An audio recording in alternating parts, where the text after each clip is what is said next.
Nobody hands you the real number when you're standing in a busted up kitchen with stars in your eyes and a contractor's bid in your hand.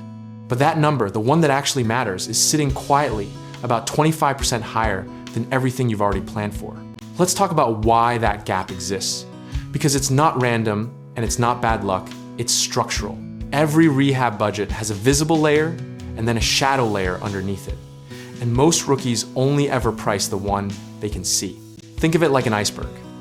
The quote your contractor gives you is the tip, clean and photogenic, sitting above the water. Everything below the permits, the dumpsters, the carry costs, the while we're in there moments, that's the part that sinks ships. The optimism is completely understandable, by the way, because those before and after shows make it look like the only costs are tile and cabinet hardware. HGTV has done more damage to investor spreadsheets than any recession ever could.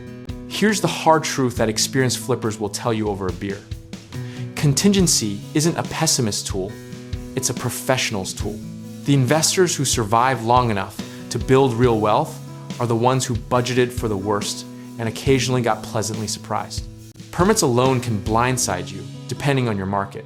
Pulling the right permits on an electrical or plumbing overhaul can add thousands of dollars before a single nail goes in. And if you skip them, trying to save money, you're looking at fines, forced tear-outs, and a closing table that never actually shows up. Then there are carrying costs, which almost nobody calculates correctly on their first deal: mortgage or hard money interest, insurance, utilities, and property taxes are all running the meter every single day your project drags on.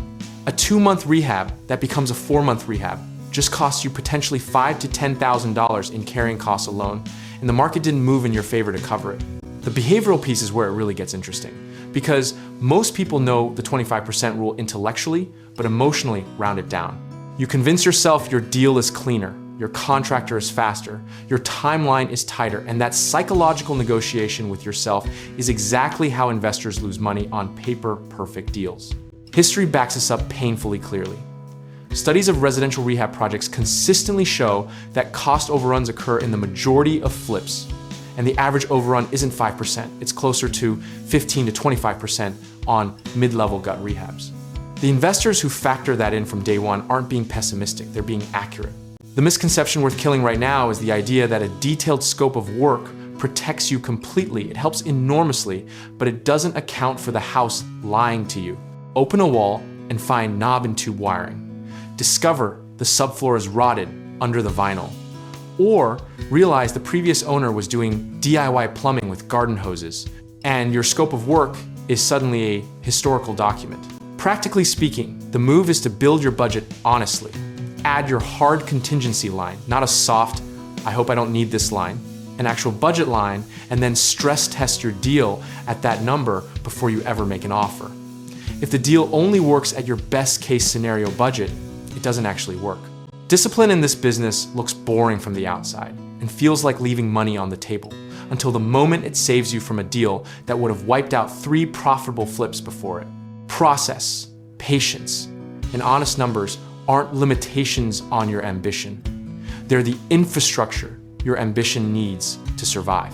At the end of the day, the investors who build lasting portfolios aren't the ones who got lucky on a few tight margins. They're the ones who respected the math enough to let it protect them, even when it meant walking away from a deal that looked good but didn't pencil. Sizing your risk correctly, staying unemotional, and keeping your process consistent will always outperform brilliance paired with sloppy budgeting.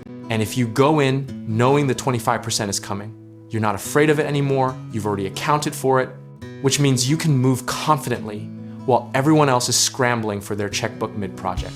Whether the rehab runs clean or gets messy, you're prepared either way, and that peace of mind is genuinely part of the return on investment. If you want help running the real numbers on your next deal, whether that's finding the right property, connecting with contractors, or locking in the right lending, check out our links in the description below, and let's get you started the right way.